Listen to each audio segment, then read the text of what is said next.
शिव जी का एक अवतार यही सावन और अधिक के अंतर्गत हुआ। अधिक मास मतलब पुरुषोत्तम, पुरुषोत्तम मास मतलब जिसको लोग मलमास कहते थे, उसको पूछते नहीं थे, उसको सम्मान नहीं करते थे, उसको आदर नहीं करते थे, उसको सत्कार नहीं देते थे।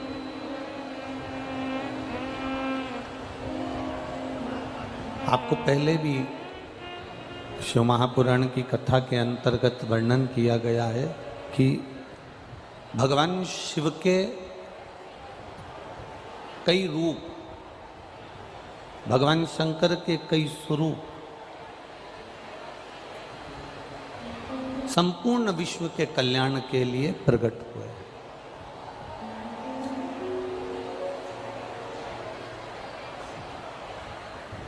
पत्रकार बंधु चाहे राजस्थान के पुष्कर जी के थे, चाहे वो अलवर के थे, पत्रकार बंधु चाहे वो उत्तर प्रदेश के हैं, मैनपुरी के,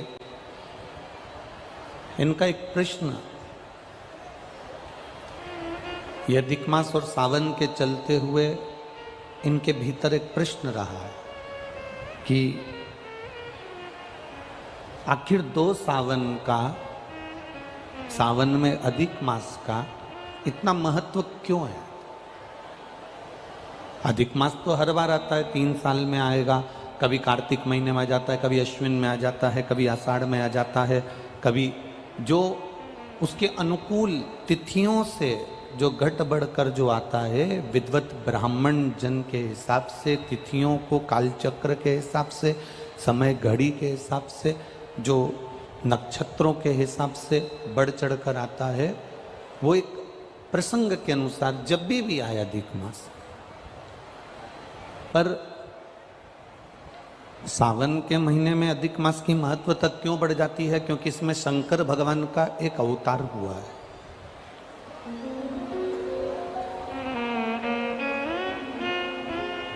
शिव जी का एक स्वरूप, भगवान देवाधिदेव महादेव का एक स्वरूप इस सावन के महीने के अधिक मास के मिलन पर भगवान शंकर का एक स्वरूप प्रकट हुआ।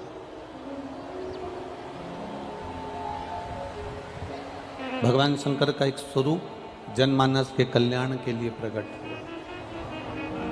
और केवल शिव महापुराण की कथा कहती है कि केवल वो संपूर्ण जनमानस के कल्याण से ही मतलब नहीं है, संपूर्ण देवताओं का भी, विश्व का भी, संसार का भी, जलचर, थलचर, वायुचर, जितने संसार के जीव हैं, इन सब के कल्याण के लिए।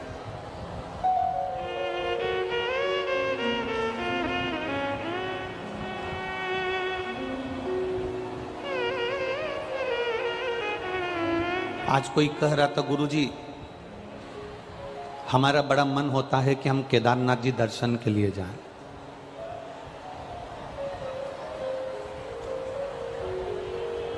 हमारा बड़ा मन होता है कि हम अमरनाथ जी दर्शन के लिए जाएं।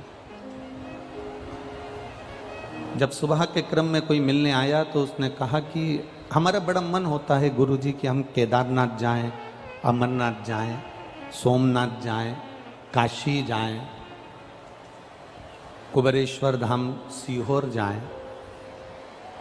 हमने उनको वहाँ तो उत्तर नहीं दिया, पर इस व्यासपीठ से इतना जरूर कहना चाहेंगे, आपका मन केदारनाथ जाने का हो रहा है, आपका मन अमरनाथ जाने का हो रहा है, आपका मन काशी जाने का हो रहा है, आपका मन सोमनाथ, मल्लिकार्जुन, भीमाशंकर, इतनी स्थानों पर अगर जाने का हो रहा है तो पहले आपसे निवेदन करेंगे कि जाने की तमन्ना तुम्हारी सब जगह पर है, मना नहीं है, पर पहले, सबसे पहले तुम्हारी जाने की तमन्ना सब जगह पर हो, पर सबसे पहले तुम्हारी चित्त वृत्ति में, तुम्हारे मन में ये विचार लेकर आ जाओ, एक विचार तुम्हारे भीतर ये लेकर आ जाओ कि हम पहले अपने घर के नजदीक में, घर के पास में जो शिव जी का मंदिर, हमारे घर के पास में जो शिवालय, जो शिव का मंदिर हमारे घर के पास में हो, जो शिवालय हमारे नजदीक में हो, जो शिवालय हमारे घर के पास में हो, पहले हम उस शिवालय में जाना चालू करें। जब हम अपने घर के पास के शिवालय में जाना चालू कर देते हैं तो फिर केदारनाथ खुद आपको इशारा कर कर अपने पास बुला लेता है। आप जितने भी भक्त यहाँ पर शिव महापुराण की कथा सुनने के लिए आए हैं, जितने भी भक्त यहाँ पहुँचे हैं, जितने भी शिव भक्त टीवी के सामने आस्था चैनल पर कथा सुन रहे हैं, जितने भी भक्त मोबाइल पर कथा सुन रहे हैं, और जितने भी भक्त इस वनकंडेश्वर बाबा की यह पावन धरा मैनपुरी के अंदर, आप लोग जितने भी भक्त यहाँ दूर दूर से कथा सुनने के लिए आए हो, तो ये पक्का है, जितने यहाँ बैठे हो ना, आप जरूर अपने घर के पास में शंकर जी के मंदिर में एक लोटा जल चढ़ाते होगे तो शिव पुराण ने आपको खींच कर यहाँ बुलाया। बाबा बुलाता तभी है जब आप आपके घर के नजदीक में जो शिवालय है, उन शिवालय में जाकर आप सेवा कर रहे हैं, उन शिवालय में जाकर आप अर्चना कर रहे हैं, उन शिवालय में जाकर आप पूजा कर रहे हैं, उन शिवालय में जाकर आप एक लोटा जल समर्पित कर रहे हैं। भगवान बुलाता तभी है।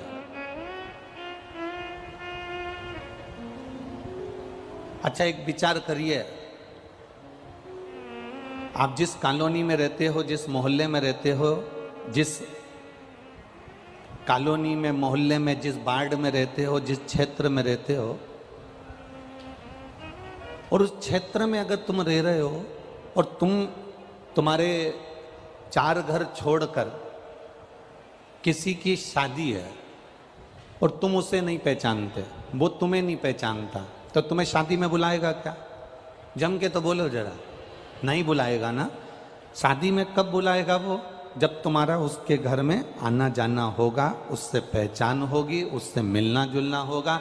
राम राम, सीताराम, जय श्री कृष्णा, श्री शिवाय नमस्तुभ्यम, हर हर महादेव, बोलबम का नारा, बाबा एक सहारा। जब तुम एक दूसरे से मिलोगे तब तो वो अपने घर की शादी में आपको बुलाएगा। अब केदारनाथ क्या है? शंकर जी का घर। अमरनाथ क्या है? शिव जी का घर। कैलाश मानसरोवर क्या है? शिव जी का घर। महाकाल क्या है? शंकर जी का घर। काशी क्या है? शिव जी का घर। सोमनाथ क्या है? शिव जी का घर। भोलेनाथ तुम्हें अपने घर में बुलाएगा जरूर, पर पहले उससे जल चढ़ाकर पहचान तो बना लो। अपने नजदीक के शिवालय में जाकर एक लोटा जल तो चढ़ा लो।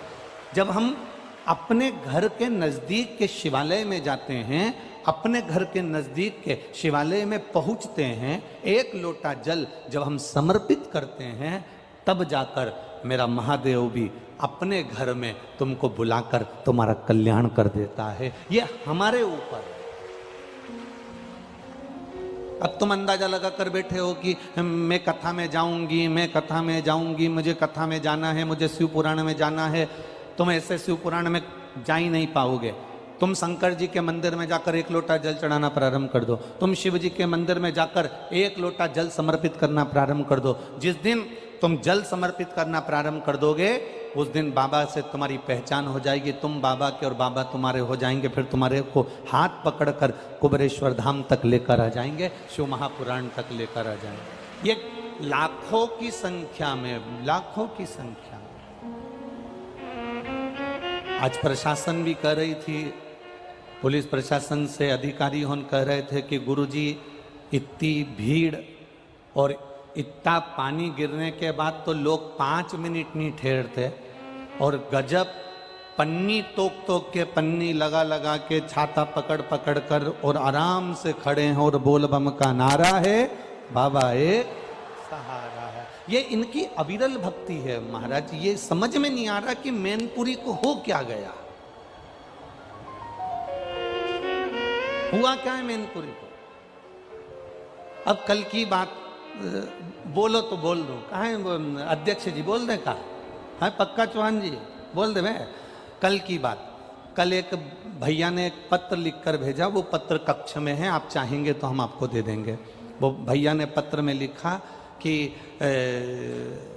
पूरे मैनपुरी वालों को देखकर मुझे 2 दिन से मेरा बीपी ऊंचा नीचा हो रहा है।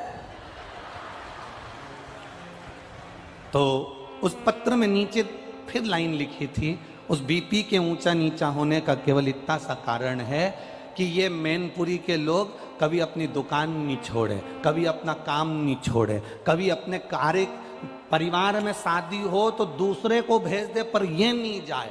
पर पहली ऐसी कथा है जिसमें मैनपुरी पूरा की पूरा उलट कर कथा में मिल रहा है। जो दिन में नहीं आते वो रात को पहुंच जाते हैं, जो रात को नहीं आते वो सुबह पहुंच जाते हैं। भैया ये बड़ी विचित्र विडंबना।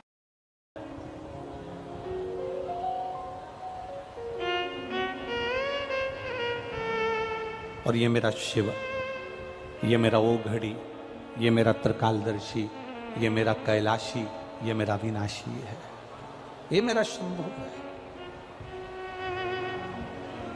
ये जितने आए हो ना आप लोग, कथा के पंडाल में बैठे हो, कथा के पंडाल में आप जहां जहां पर जितने टेंट, जितने पंडाल लगे हैं, पहली कथा है जिसमें 1 2 3 4 5 6 7 और उसके बाद का 8वें नंबर का पंडाल, ऐसे 8 पंडाल इस पूरे बेल्ट के अंदर लगाए गए। टेंट पंडाल, टेंट पंडाल, ये पहली कथा है जिसमें इतना जन समुदाय अपार की संख्या में आया और बाबा की भक्ति में रमा है। अब आप अगर इतनी संख्या में पहुंचे हो, भगवान शिव की कथा में पहुंचे हो, तो देवाधिदेव महादेव भी तो करुणा करेगा। तेरे मंदिर में आना मेरा काम है, मेरी बिगड़ी बनाना तेरा काम है। वो कृपा करता है, दया करता है, उदारता करता है, और बिना उदारता के, बिना दया के वो रहता ही नहीं है। बस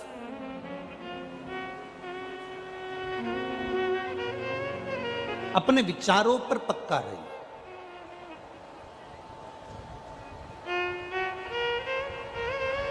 कई बार हम हमारे विचारों से डिग जाते हैं। एक लड़के ने एक लड़की से कहा, मैं तुझे बहुत प्रेम करता हूं, इतना प्रेम करता हूं, इतना प्रेम करता हूं, इतना प्रेम करता हूं कि तेरी आंखों में मुझे पूरी दुनिया नजर आ रही है। एक लड़का लड़की से बोला, मैं तुझे इतना प्रेम करता हूं, इतना प्रेम करता हूं, इतना प्रेम करता हूं कि तेरी आंखों में मुझे पूरी दुनिया नजर आ रही है। पीछे से ही मैनपुरी का एक बुढ़ा सा व्यक्ति आवाज लगाकर बोला, 2 दिन से मेरी भैंस नहीं मिल रही हो, आंख में देख लेना, अगर कहीं दिख जाए तो बता दे।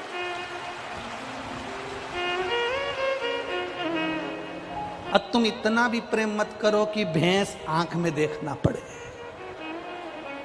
इतना प्रेम नहीं। चित्त को परमात्मा में रमाने का प्रयास करो। जब तुम्हारा चित्त परमात्मा में रमना प्रारंभ कर जाएगा, जब तुम्हारा चित्त भगवान में रमना प्रारंभ कर जाएगा, भगवान खुद तुम्हें खींच कर केदारनाथ तक, कुबेरेश्वर धाम तक, महाकाल तक, उज्जैनी अवंतिका तक, काशी विश्वनाथ तक मेरा बाबा तुम्हें खींच कर बुला लेगा। हमारे नज़दीक के शिवालय में, हमारे नज़दीक के शिव मंदिर में हम जाएंगे, तब तो हमारे बाबा से हमारी पहचान बनेगी। शंभु शरणे पड़े मांगो घड़ी रे घड़ी, दुख काटो दया करी में दर्शन आपो। आपकी पहचान आप शिव से बनाइए, आपकी पहचान आप शंकर से बनाइए।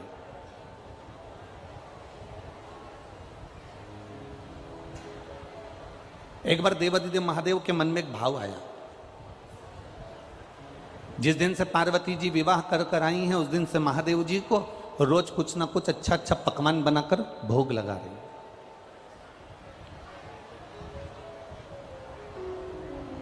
रोज प्रतिदिन कुछ ना कुछ ऐसा बनाती हैं माँ, शिव जी को भोग लगा देती। आकड़िया की रोटी बनाई, काकड़िया की साग, पर से माता पार्वती जी पावे भोलानाथ मन शिव रटोरे, छोड़ दो कपट मन शिव रटोरे, मन शिव रटोरे, छोड़ दो कपट मन शिव रटोरे। आकड़िया की रोटी बनाई, काकड़िया की साग, पर से माता पार्वती जी पावे भोलानाथ मन शिव रटोरे, छोड़ दो कपट मन शिव रटोरे। अब पार्वती मैया रोज नए नए पकवान बनाती हैं, शिव जी को भोग लगाती हैं। बाबा भोलेनाथ जी रोज पकवान का भोग लगाते हैं, रोज पाते, रोज आनंद में रहते। पर जैसे जैसे पकवान, जैसे जैसे भोजन श्रेष्ठता में मिलता चले गया, जैसे जैसे श्रेष्ठता में पकवान मिलता चले गया, वैसे वैसे होता है। सुख अगर मिल गया, सुख अगर प्राप्त हो गया तो भजन छूट जाता।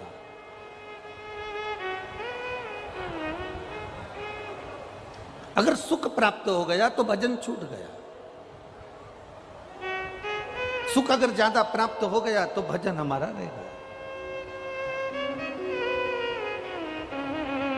ये सुख का अनुभव है। बैठे रहने दो। ये सुख का अनुभव है। जब ज्यादा मात्रा में हमें सुख मिल जाता है तो हमारा भजन, हमारा कीर्तन, हमारी भक्ति, हमारा स्मरण ये छूट जाता है। अब दुनिया के लोगों को तो मालूम नहीं है कि सुख होता कैसा है। घर में बहू आ गई तो लोगों को लगा कि बहुत अच्छा सुख हमारे घर में आ गया, रोज गरम गरम रोटी देगी। अब जिन जिन की आई है वो सब अपने आप में समझ ले। फिर किसी को मालूम पड़ा कि घर में पोता पोती हो जाएगा तो सुख अच्छा हो जाएगा। जिन जिन के घर में पोता पोती हो गए उनसे पूछ लो। किसी को लगा कि डबल मंजिल का मकान बन जाएगा तो सुख अच्छा हो जाएगा। जिनका डबल मंजिल का मकान बन गया उनसे पूछ लो।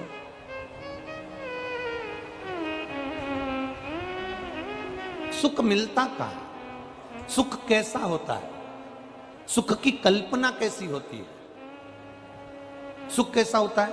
एक ट्रेन की तरह, रेल की तरह। स्टेशन पे तुम खड़े हो, वहां पर बोलने वाली मशीन नहीं लगी है कि इतनी बजे ये ट्रेन यहाँ पहुँचेगी, आधा घंटा लेट है, 15 मिनट लेट है, ट्रेन का नंबर ये है, ट्रेन का नाम ये है, वो ट्रेन 2 नंबर प्लेटफार्म पे पहुँचेगी कि 1 नंबर पे पहुँचेगी। वो मशीन, वो बोलने का स्पीकर स्टेशन पर नहीं लगा है। वो बोलने की मशीन स्टेशन पर नहीं लगी है।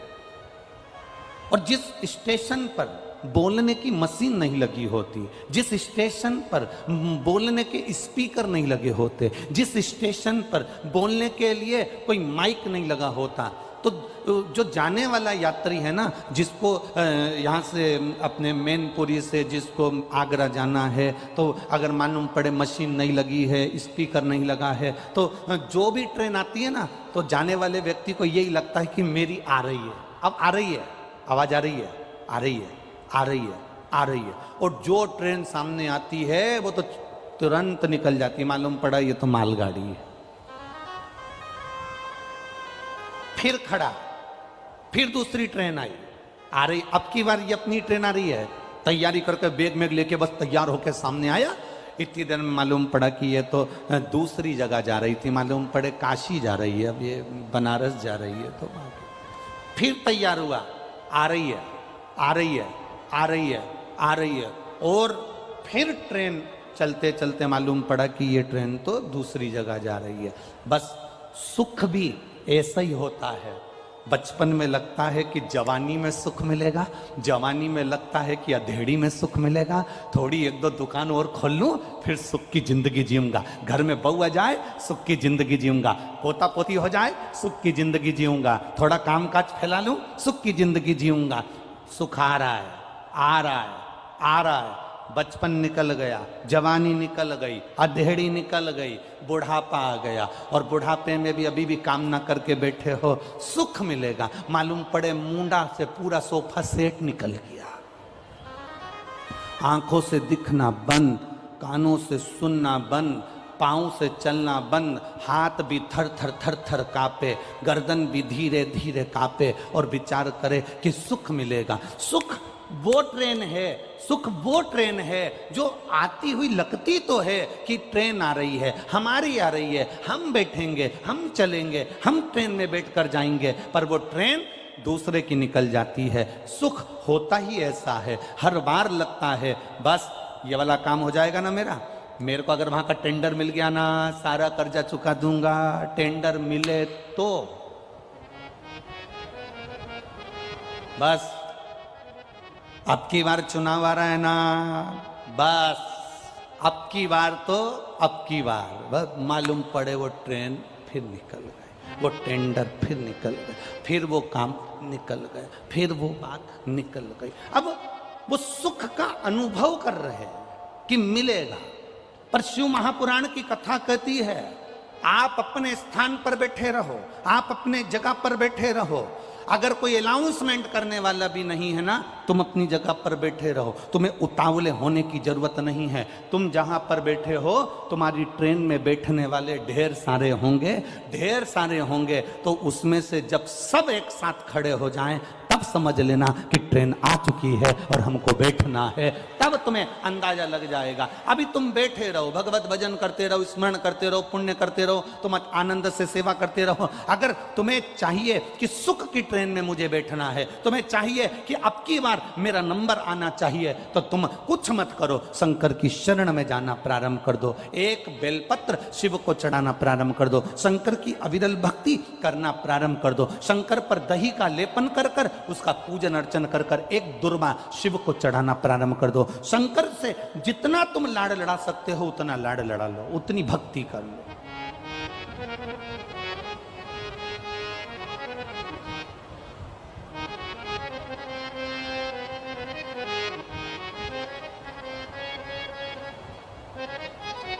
जो शंकर के मंदिर में झाड़ू लगा लेता है, जो शंकर के मंदिर में सफाई कर देता है, जो शंकर के मंदिर की रौनक रंगत बढ़ा देता है, जो शंकर के मंदिर में प्रकाश कर देता है, जो शंकर के मंदिर में उजियाला कर देता है। एक चोर शिवजी के मंदिर में कमंडल चुराने के लिए गया था और शंकर भगवान के मंदिर में से कमंडल चुराता है, खुद के कपड़े जला लेता है, शंकर भगवान उसको कुबेर का भंडारी बना देते हैं। जो शिव के मंदिर में